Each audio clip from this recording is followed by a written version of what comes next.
નમસ્તે વિદ્યાર્થી મિત્રો, આજે આપણે સ્ટાન્ડર્ડ 11 ઇંગ્લિશમાં unit 5 read 1 paper the phantom pet એના સેકન્ડ લેક્ચરમાં હું જરા તમારું સ્વાગત કરું છું. વિદ્યાર્થી મિત્રો, આજે આપણે પેપર એક ભ્રામક પાળતુ પ્રાણી એના વિશે લાસ્ટમાં જે ચર્ચા કરી કે ક્લાસમાં શ્રીમતી ચાવલા છે તે એક પ્રવૃત્તિ કરાવે છે. તે પ્રવૃત્તિ છે એ પાલતુ પ્રાણીઓ વિશે જણાવવાનું. તો તેમાં વિદ્યાર્થીઓ છે તે પિયાને પાલતુ વિશે કંઈક કહેવા જણાવે છે અને પિયા ખચકાય છે. પરંતુ છેવટે ઘણો બધો આગ્રહ હોવાથી તેણી પાસે દક્ષિણ અમેરિકાથી તેણીના કાકા દ્વારા ભેટમાં મળેલ એક વાંદરી છે તેના પાસે, એવું તે જણાવે છે. વિદ્યાર્થી તેના વિશે જાણવાથી ઉત્સુક થાય છે અને તે માટે તે પિયાને કહે છે કે તે વાંદરીને શાળામાં લઈ જવા આગ્રહ કરે છે કે લઈ આવો. શિક્ષિકા પણ આચાર્ય પાસેથી છે ખાસ મંજૂરી મેળવી આપે છે, પરંતુ પિયા છે તે ખુશ નથી થતી. તે ખૂબ મૂંઝાઈ જાય છે અને ગભરાઈ જાય છે. તો આ સ્ટોરી હકીકતમાં શું છે તે આજે આપણે જે આ સ્ટોરી છે એ કમ્પ્લીટ કરવાની છે. તો વિદ્યાર્થી મિત્રો, સ્પેલિંગ છે એ વ્યવસ્થિત લખીને પાકા કરીને પાકી બુકમાં લખી નાખવા. તો આજે આપણે જે શરૂઆત કરીએ તો લાસ્ટમાં જે વિદ્યાર્થીનો આગ્રહ હતો, સ્ટુડન્ટ્સનો શું આગ્રહ હતો કે તેણી કેમ વાંદરીને વર્ગમાં નહીં લઈ આવવાનું કહું ને, અમને એ બધો શો છે, વાંદરી આવશે એમને ગમશે, મહેરબાની કરીને તેને કહો. ત્યારબાદ વાંદરીને વર્ગમાં લઈ આવ ને પિયા એવી બધી વાત કરે છે. લાસ્ટમાં ટીચર શું કહે છે? Teacher said, all right, I will ask the principal for special permission. All right, ઠીક છે, હું આચાર્ય પાસેથી ખાસ પરવાનગી મેળવી લઈશ. Special permission. તો વાંદરીને જે ક્લાસમાં લઈ આવવા માટે શિક્ષિકા પણ જવાબદારી લે છે કે હા પિયા, તે શિક્ષિકા છે તે પ્રિન્સિપાલ પાસેથી પરવાનગી મેળવશે. ત્યાર પછી જે ઘટના જે બ્રેકેટમાં bell rings, it is recess time. ઘંટડી વાગે છે, રિસેસનો સમય છે. સમા said, Piya, hey Piya, the principal is calling you. તો રિસેસના સમયે છે શમા છે પિયા પાસે આવીને તેને બોલાવે છે કે આચાર્ય તને બોલાવે છે, principal is calling you. Piya said, what, why, what have I done. પિયા ના પડતા જો, વોટ શું, શા માટે, વોટ આઈ હેવ ડન, મેં શું કર્યું. ગભરાઈ જાય છે, પ્રિન્સિપાલ શા માટે મને બોલાવે છે એવું તેણીને થાય છે. Enter the principal, he calls Piya, she goes to him trembling. આચાર્ય પ્રવેશે છે, તે પિયાને બોલાવે છે અને તેની પાસે ધ્રુજતી જાય છે. તેણી જાય તો છે, ગોઝ ટુ હિમ, પણ ટ્રીમલિંગ એટલે ધ્રુજવું. તેણી એની પાસે જાય છે પ્રિન્સિપાલ, ધ્રુજતી. એને એમ થયું કે મારું કંઈક વાંક હશે, મારું કંઈક ફોલ્ટ હશે તેવું તેને થાય છે. પ્રિન્સિપાલનું નામ પડે એટલે ગમે વિદ્યાર્થીને પહેલાં મનમાં છે એવો ભય તો બેસે કે શા માટે પ્રિન્સિપાલે મને છે બોલાવી છે. Principal said, yes Piya, your teacher has just inform me. તારા ટીચર એટલે કે ચાવલાએ છે, શ્રીમતી ચાવલાએ મને ઇન્ફોર્મ માટે જાણકારી આપી, મને માહિતગાર કર્યું that you have a delightful monkey, કે તારી પાસે છે એક પાલતુ પ્રાણી, તે ખૂબ જ સુંદર, as a Pat a monkey, વાંદરી છે. But this is just wonderful, પણ તો અદ્ભુત કહેવાય. આઈ થિંક એટલે કે હું વિચારું છું, I think it would be a wonderful idea to bring your monkey to school. હું વિચારું છું, મને લાગે છે એવું કે તારે વાંદરીને જો શાળામાં લઈ આવ એનો વિચાર જે છે તે અદ્ભુત છે, જે આઈડિયા છે તે વન્ડરફુલ છે. મંકીને શાળામાં લઈ આવવાનો આઈડિયા કેવો છે? આ કોણ જણાવે છે? આચાર્ય. તે પણ આમાં હાની ભરે છે. તે પણ પરમિશન પિયાને આપે છે. પરમિશન કોણ લે છે? તો કે તેની teacher. What did you say Har name was ગરમ મસાલા? હવે અહીંયા પ્રશ્ન પૂછે છે, તેણીનું નામ ગરમ મસાલા છે? એવો પ્રશ્ન છે પ્રિન્સિપાલ છે પિયાને પૂછે છે. પિયા સેડ, એની જીભ જો તોટલાય પેપર. તેનું નામ શું આપે છે? પેપર. તો જો ટાઇટલનું નામ પણ પેપર, ધ ફેન્ટમ પેટ, એક પાલતુ પેપર, એક ભ્રામક પાલતુ પ્રાણી. તે આપણે એની ભણી રહ્યા છીએ. તો તેનું નામ પિયા જણાવે છે. આગળ principal said, Piya what is wrong with you? Piya તને શું તકલીફ છે બેટા? નોટ ફિલિંગ વેલ, તને ઠીક નથી લાગી રહ્યું? Then I would really better call your brother. તો પછી હું તારા ભાઈને છે બોલાવું, એ વધારે યોગ્ય રહેશે. પિયાના જ્યારથી વાંદરી આ શાળામાં લઈ આવવાની વાત થાય છે, પરમિશન મળી જાય છે, ત્યારથી પિયાની તબિયત જોતા એવું લાગે છે. એટલે પ્રિન્સિપાલ છે તેઓ કહે છે કે હું તો પછી તારા ભાઈને બોલાવું, તે તારા માટે વધારે યોગ્ય રહેશે. Give me his mobile number, મને તેનો મોબાઈલ નંબર આપ. I will ask him about the monkey, તું મોબાઈલ નંબર આપ, હું તેને વાંદરી વિશે પૂછીશ. એન્ડ ધેન, અને પછી I will tail him to take you home, અને પછી હું તને ઘરે લઈ જવા કહીશ. હવે સેટ, આ કેવું રહેશે? પ્રિન્સિપાલ જણાવે છે પિયાને. પિયાનો જવાબ શું હોય છે? પિયા સેડ ઇમિડિયેટલી સ્ટ્રેટનિંગ, તરત જ ટટ્ટાર થઈ જાય પિયા. સ્ટ્રેટનિંગ, ટટ્ટાર થઈ ગયો. શું કહે છે? નો નો સર, ના ના સાહેબ, આઈ એમ ઓકે, હું ઠીક છું, આઈ એમ ફાઇન, હું ઠીક છું, મને બરાબર છે. I will ask my brother my self, હું મારા ભાઈને મારી જાતે કહીશ. એટલે તમે ન જાણ કરતા, હું જાણ કરી દઈશ મારી જાતે, એટલે કે તમે વાત ન કરતા. તેવી પિયા જવાબ આપે છે. About the monkey I mean, એટલે કે વાંદરી વિશે, એની તબિયત વિશે નહીં, પણ કેના વિશે? તે વાંદરી વિશે છે. તે જાણ કરશે તેના ભાઈને. તો અહીંયા છે પિયાનો ભાઈ એટલે કોણ? તો કે અવિક. તે પેલા પ્રિન્સિપાલ શું કહે છે? Principal said, why child, it is your very own brother. શા માટે બેટા? તે તારો પોતાનો સગો ભાઈ છે. See, he will take you to the sick room, તે છે તને એ જે માંદાને બેસાડે તે રૂમમાં લઈ જશે, માંદાના ખંડમાં લઈ જશે. He can call your parents from my mobile and at the time I can ask about the monkey. તે છે કોણે? તારા માતા પિતાને મોબાઈલ પરથી ફોન કરશે. હી can call your parents from my mobile, મારા ફોન પરથી તારા માતા પિતાને જાણ કરશે, એને ફોન કરશે. તે સમયે હું છે તેને મંકી વિશે, એટલે એ વાંદરી વિશે પૂછી લઈશ. નાવ ઇઝન્ટ ધેટ ગ્રાન્ડ, શું કહે છે કે એ સમયે હું એને વાંદરી વિશે પૂછી લઈશ, એ સારું નહીં રહે. હે યસ અવિક, કમ હિયર પ્લીઝ. એટલામાં છે અવિક છે આવી પહોંચે છે. પ્રિન્સિપાલ છે તેને આવકારે છે. અરે અવિક, મહેરબાની કરીને અંદર આવી જા. તો અહીંયા જે અવિક પણ હાજર થઈ જાય છે. પ્રિન્સિપાલ છે શું વાત કરી પિયાને કે તારા ભાઈના મોબાઈલ ફોન પરથી તારા પેરેન્ટ્સને કોલ કરીશ, તેના પાસેથી જાણીશ. એટલામાં અવિક આવી પહોંચે છે. હવે અવિક સાથે શું ચર્ચા થાય છે જોઈએ. Avik said, running up from right wing, જે જમણી પાકમાંથી એટલે જે રાઇટ વિંગ છે તે તરફથી દોડતો આવે છે. કારણ કે સમાચાર મળે બેની તબિયત છે નાદુરસ્ત છે, તો તેથી છે તે દોડતો આવે છે જમણી પાકમાંથી.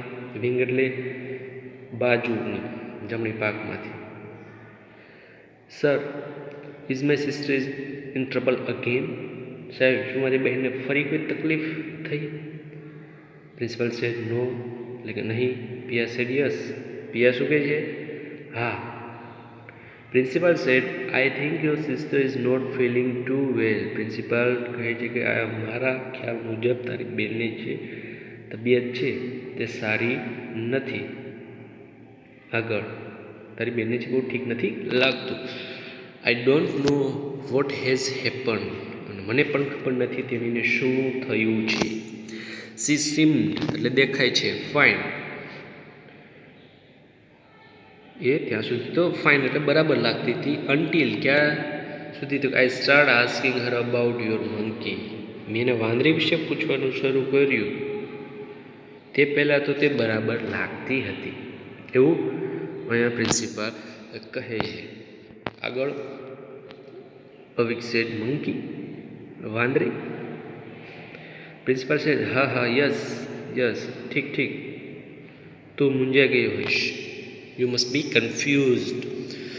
What with all the ગરમ મસાલા એન્ડ કાલી મિર્ચી. પેપર નામ આપેલું, પેપર એટલે મરી થાય, એ પ્રકારનો મસાલો જે આપણે આપણા ખાવામાં યુઝ કરીએ છીએ શાકમાં, તેમાં. એટલે પ્રિન્સિપાલ કહે છે કે ગરમ મસાલા અને કાલી મિર્ચીનું શું છે, એટલે તેનું નામ છે ને ગરમ મસાલા, મીન્સ પેપર. હા હા, બટ યુ સી બેટા, ઇટ ઇઝ લાઈક ધીસ. એટલે કે ભલે ભલે બેટા, પણ એ વાત આમ છે. Your sister Piya has created A sensation in school today. તારી બહેને પિયાજી તારા પાલતુ વાંદરી વિશે જે વર્ગની વાત કરી તે શાળામાં શું પેદા થાય છે? સેન્સેશન, ઉત્તેજના, લોકો ઉત્સુક છે. Telling her class about your pet monkey. તે વાંદરી વિશે, પિયાએ આજે તમારી પાલતુ વાંદરી પેપર વિશે વર્ગની જે વાત કહી આખી શાળામાં છે એ ઉત્તેજના પેદા કરી દીધી છે કે તેના પાસે કેવી વાંદરી છે. લોકોને સેન્સેશન એટલે ઉત્તેજના, ઉત્સુક થયા છે તે જાણવા માટે. પેપર, યસ અ સેન્સેશન, યસ એટલે કે હા, ઉત્તેજના, ખળભળાટ, હા. તો આવી વાત અવિકને છે માહિતગાર કરે છે કે આજે શું થયું છે અને ક્યાંથી છે પિયાની તબિયત બગડવા લાગી છે. તો જ્યારથી આપણે પિયાને પ્રિન્સિપલે પણ પરમિશન આપી દીધી ત્યારથી જે પિયા છે થોડી અસ્વસ્થ લાગે છે. આગળ, Avik say, so paper is gone to your head finally, hasn't he. તારા મનમાં પેપર ઘૂસી ગઈ છે, નહીં ને? હેઝન્ટ હી, નહીં ને? પૂછે છે, ખરું ને? હેડ ફાઇનલી, એ તારા માઇન્ડમાં છે, હજી સુધી ગઈ નથી તેવું એનો ભાઈ જણાવે છે. પિયા છે નોડિંગ કરે છે, સી. પિયા માથું ધુણાવતા એ એવું જણાવે છે. અવિક, વોટ એટલે કે અવિક કહે છે શું. Piya says, see paper, she monkey has gone to my head. Avik, please. Paper, વાંદરી મારા મગજમાં છે. The monkey has gone to my head, એ મારા માઇન્ડમાંથી વહી ચૂકી છે એમ કહે છે. અવિક, પ્લીઝ એવું જણાવીને એના ભાઈને મહેરબાની કરે છે. શેની મહેરબાની કરે છે? તો એવિક છે તે પૂરી વાત છે જે જણાવવા માગે છે તે કંઈક આવી છે. Avik said, no actually it is my silly sister fault. ના, ખરેખર મારી જે નાદાન બહેન છે, સિલી સિસ્ટર, નાદાન જે બહેન છે એની ભૂલ છે. માય પેરેન્ટ્સ નોઈંગ ધેટ, મારા માતા પિતા છે નોઈંગ ધેટ એટલે જાણતા C can't handle my excitement, any excitement four long. મારા મમ્મી પપ્પા છે એ જાણતા હતા કે તેની ઉત્તેજના છે લાંબા સમય સુધી સંભાળી નહીં શકે. એવું sent the poor monkey back to South America. તેથી તેમણે છે તે જે બિચારી પુઅર એટલે વાંદરીને છે દક્ષિણ અમેરિકા પરત મોકલી દીધી છે. તો અહીંયા પિયા પાસે હાલમાં મંકી તેનું પેટ છે નહીં. પિયાને એના વિશે જણાવે છે. ક્લાસમાં સેન્સેશન થાય છે, ઉત્તેજના જાણવા માટે. લોકો તેને અહીંયા લઈ આવવાનું કહે છે. છેવટે પ્રિન્સિપાલ પણ રાજી થાય છે. એટલે પિયા, રેડી, સમજાણી આખી વાત? પિયા છે એટલે છે થોડીક, બરાબર ને, તેની તબિયત છે નાદુરસ્ત લાગી રહી હતી. એવી જણાવે છે કે તે મારી બહેનની ભૂલ છે, મારા પેરેન્ટ્સ જાણતા હતા, તે લાંબા સમય સુધી પોતાની જાતને સંભાળી નહીં શકે, તે માટે મેં વાંદરીને છે સાઉથ અમેરિકા પાછી મોકલી દીધી. ઓલ એટલે કે બધા. શું કહે છે? Including the principal. પ્રિન્સિપાલ કોણ? બધા જ છે એક સાથે આશ્ચર્ય સહિત. ઓહ, અરે રે, that is just too bad. ખૂબ જ ખરાબ થયું. Gosh, imagine. હે ભગવાન, કલ્પના કરો. Poor Piya was going to be arrested. એટલે બિચારી પિયા છે તેના વિચારમાં પાગલ થઈ જતો. એટલે કે પિયા છે તે એના પાલતુ પ્રાણી તે એટલી છે હળીમળી ગઈ કે જેથી છે એના માતા પિતાને તેની ચિંતા થવા લાગી, એટલે તેને પાછી જવા દીધી છે. પિયા છે હજી સુધી તેના માઇન્ડમાંથી છે તે વાંદરી, તેનું પેટ છે, તેના વિચારો છે તે જાતા નથી. એટલે એમ કહે છે કે પિયા શું પાગલ થઈ જતો. એવિક સેડ, યા, હા, I was hoping that she would be. Avik પણ હા પાડે છે, મને એમ જ હતું કે શી વુડ બી, તેનું તેમ જ થાત કે તેણી છે પોતાની જાતે સંભાળી ન શકે, પાગલ થઈ જાય તેના વિચારોમાં. I wish I could have shipped her back to the South American jungle and kept the monkey instead. અહીંયા અફીક છે મજા જ કરે છે. મારી ઈચ્છા શું દર્શાવે છે? મેં વિચાર્યું ઇન્સ્ટેડ તેના બદલામાં I could have shipped her back. હું છે કોને જંગલમાં છોડાયું? વહાણમાંથી જંગલમાં, અમેરિકન જંગલમાં કોને છોડાયું? તો કે હર એટલે તેણીને, પોતાની બહેનને. અને કોને લઈ આવું? તો કેપ ધ મંકી, મંકીને. કોના બદલામાં? તો તેની બહેનના બદલામાં. તો અહીં અવિક છે તે આવું મજાક કરે છે કે હા ખરેખર છે તે એમ જ થાત. એટલે મેં વિચાર્યું કે તેના કરતાં તો એને વહાણમાં દક્ષિણ અમેરિકાના જંગલમાં છોડી આવું, એટલે મારી બહેનને, અને તેની જગ્યામાં મંકીને અહીંયા લઈ આવું તો કેવું થાય એમ. અવિક છે થોડો મજાક કરે છે. આગળ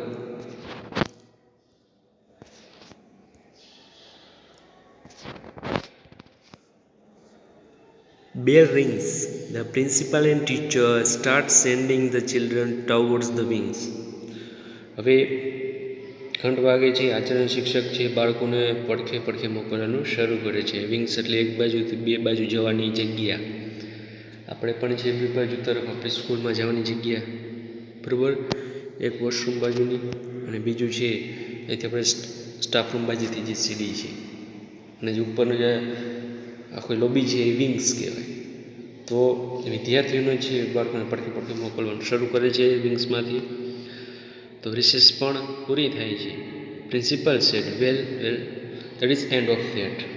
એટલે કે ભલે એ વાતનો અંત આવી ગયો. કઈ વાત? કે પ્રાણીને અહીંયા લઈ આવવાનું, વાંદરીને અહીંયા લઈ આવવાનું, તે વાત અહીં પૂરી થાય છે. Too bad. ખૂબ જ ખરાબ થયું. We won't be able to visit such an amazing creature. આપણે આવા જે વિચિત્ર અદ્ભુત જે પ્રાણીની મુલાકાત લેવાનું ફરી શક્ય બનશે નહીં. Now come on everyone back to class. એટલે કે હવે બધા વર્ગમાં બેસી જાઓ. દરેક લોકોને પ્રિન્સિપાલ જાણ કરે છે કે આપણે જે આ પ્રાણીની મુલાકાત, અદ્ભુત પ્રાણીની મુલાકાત છે એ શક્ય થશે નહીં, કારણ કે તે પ્રાણી છે હાલમાં જ્યાં હતું ત્યાં પરત ફરી ગયું છે. એટલે કે હવે બધા વર્ગમાં બેસી જાઓ. Teacher said, come on everyone back. શિક્ષક કહે છે ચાલો ચાલો બધા પાછા આવી જાઓ. Please get back to class. મહેરબાની કરીને વર્ગમાં પાછા ચાલી જાઓ. Break time is over. વિરામનો સમય એટલે રિસેસનો સમય પૂરો થયો. As the children leave, dragging their feet unwillingly and muttering and grumbling, Pia moves back to her spot downstage right. લોકો છે બાળકો આ વાત સાંભળીને કેવા હતાશ થઈ ગયા ત્યાંના પરથી. એઝ ધ ચિલ્ડ્રન લીવ, પોતાની જગ્યાએ છે જાય છે, પણ કેવી રીતે? ડ્રેગિંગ ધેર ફીટ અનવિલિંગલી, ઈચ્છા ન હોય પરાણે છે તેના પગ ઢસડતા. ડ્રેગિંગ ધેર ફીટ, તેના પગ ઢસડતા. કેવી રીતે? અનવિલિંગલી, ઈચ્છા ન હોય તેવી રીતે, પરાણે. મટરિંગ એન્ડ ગ્રમ્બલિંગ, ગણગણતા ને બબડતા, ઉબડાટ કરતા જાય છે. શા માટે? કારણ કે તેને તે પેટ છે જોવાની ઈચ્છા થઈ હતી અને તે છે હવે થશે નહીં. ટૂરનું આયોજન હોય, બધું આયોજન થઈ ગયું હોય અને બીજા દિવસે સવારમાં ખબર પડે નથી જવાનું તો કેવા હતાશ થઈ જાય બાળકો. તે જ રીતે અહીંયા છે તેવું જ વાત થાય છે. પિયા પણ છે સ્ટેજની નીચે આવી જાય છે, નિશ્ચિત જગ્યાએ પરત ફરે છે. તો પિયા જ્યાંથી બોલવાની શરૂઆત કરી ત્યાં જ હતી. પ્રિન્સિપાલ પણ તેને જ મળવા આવ્યા હતા. બોલાવી તે સમયે કે તને પ્રિન્સિપાલ બોલાવી તો પ્રિન્સિપાલ આવી ગયા હતા. પિયા સેટ અસાઇડ બાજુમાં ખસીને, thanks a lot Avik, you have saved me. એટલે તારો ખૂબ આભાર અવિક, તેમણે બચાવી લીધી. બચાવી લીધી મીન્સ કારણ કે તે ટ્રબલમાં આવી ગઈ કે હવે મેં તો વાત કરી દીધી પેપરની, પણ પેપર તો અહીંયા છે નહીં, પેપરને તો પાછું મોકલી દીધું છે. અને હવે બધા જીદે ચડ્યા છે કે અમારે છે આ પાલતુ પ્રાણીને જોવું છે. શિક્ષક પણ હામાં હા હિલાવે છે અને આચાર્ય પણ છે પરમિશન આપી દે છે. લોકો ઉત્સુક હોય છે કે શાળામાં છે સેન્સેશન, ઉત્તેજના પેદા થઈ ગઈ કે એક વાંદરી છે પેટ છે તે છે આવવાની છે. તો તેથી જે પિયા છે એટલા માટે જે મૂંઝાઈ જાય છે, ટ્રબલમાં આવી જાય છે. અને અવિકનો છે અવિક પૂરું ચોખવટ પાડી દે છે કે આ રીતે હતું, તેને વળગાણ હતું તેનું, એટલે છે તેથી તેને પાછી મોકલી દે છે મારા માતા પિતા. અને મારી બેન છે તેને સંભાળી નહીં શકે, એટલે હજી સુધી છે મમકી તેના માઇન્ડમાંથી ગઈ નથી, એવી ચોખવટ એ પાડે છે. આગળ Avik said that is not enough, એટલે કે એટલું પૂરતું નથી, તું ખાલી મારો મને થેન્ક યુ બરાબર એટલું જ પૂરતું નથી. નાવ ફોર ધ હોલ મંથ, એટલે હવે શું કહે છે કે આખો મહિનો છે યોર ચોકલેટ્સ આર માય. જો આને જ ભાઈ કહેવાય કે આખા મહિનાની તારી ચોકલેટ, આખા મહિનાની તારી ચોકલેટ હવે કોની થાય તો માય, મારી થાય. તો આ ભાઈ બહેનનો જે રિલેશનશીપ છે એ કંઈક અનોખી જ છે. તો અહીંયા ભાઈ એની બેનને બચાવે છે, એની બેન એને થેન્ક યુ કહે છે કે એટલું નહીં ચલાવી લો, હવે તારી આખા મહિનાની ચોકલેટ છે મારી. આગળ પિયા છે ઓહો ભૈયા પ્લીઝ, એટલે પિયા પણ કે ના ભાઈ મહેરબાની કર. સરસ મજાનો સમજાય એવો નાટકીય યુનિટ છે પૂરો થાય છે. Unit 5 read 1 paper the phantom pet. ભ્રામક પાલતુ પ્રાણી તે માટે નથી હાજર, એના વિચારોમાં તે રચી પચી રહે છે. અહીંયા જે પિયા છે તે પાગલ નથી. અને આચાર્યએ પણ પિયાને વાંદરી વિશે યોગ્ય જવાબ નથી આપી શકતી. પિયા એટલે આચાર્ય એમ થાય છે કે અસ્વસ્થ થઈ ગઈ છે, એટલે એના ભાઈને ફોન કરીને બોલાવે છે. ત્યારબાદ આવીને હવે પિયાને તે વાંદરીનું અતિશય વળગણ હતું તે પણ જણાવે અને વાંદરીને દક્ષિણ અમેરિકાના જંગલમાં પાછી મોકલી દીધી. આ સ્પષ્ટતાથી પિયા રાહત અનુભવે છે અને અવિકનો આભાર માને છે. તો અહીંયા સરસ મજાનું યુનિટ છે વિદ્યાર્થી મિત્રો. સ્પેલિંગ છે પાકી બુકમાં લખવા અને છે એ પાકું કરવું. પેપર છે તેના મગજમાં ઘૂસી ગયો છે, મીન્સ તેના વિચારોમાં છે તે રચી પચી રહે છે. એટલે કે અહીંયા છે પિયા છે તે પાળતું પ્રાણી જે કેપ્યુચિન વાંદરી હતી તેના વિશેને ઘણું વળગાણ હતું. એટલે the Pepper the phantom pet, Pepper એટલે તે પાળતું પ્રાણીનું નામ છે, ફેન્ટમ એટલે ભ્રામક થાય, હજી પણ ઇલ્યુઝનમાં જીવે છે. સરસ. તો વિદ્યાર્થી મિત્રો સ્પેલિંગ છે પાકી બુકમાં લખી નાખજો. તમારું હોમવર્ક છે શોર્ટ નોટ લખવી. ગમે કોઈ પણ 2 શોર્ટ નોટ લખીને મારા વોટ્સઅપ નંબર પર મેસેજ છોડી દેવો અને આના ક્વેશ્ચન આન્સર પાકા કરવા. કંઈ પણ પ્રશ્ન હોય તો મારા નંબર તમારી પાસે છે જ. Thank you.